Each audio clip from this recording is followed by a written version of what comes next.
Once, a professor was conducting a class and all the students were attentively listening to his lecture, eagerly answering his questions. Among them, there was one student who sat quietly and somberly.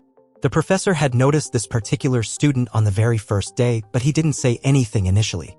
However, when this continued for about 4 to 5 days, he decided to have a conversation with the student after the class.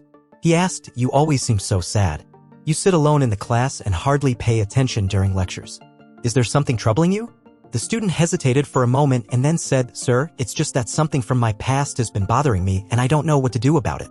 The professor was a wise person and he invited the student to his home that evening.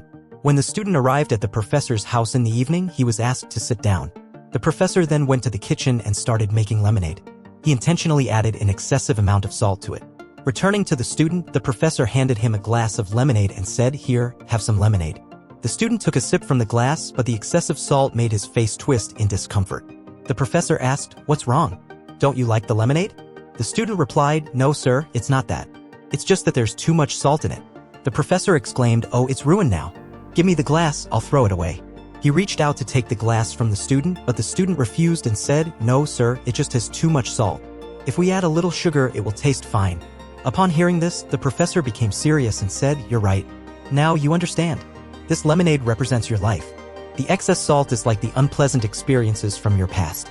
Just as we cannot remove the salt from this lemonade, we can't separate those negative experiences from your life.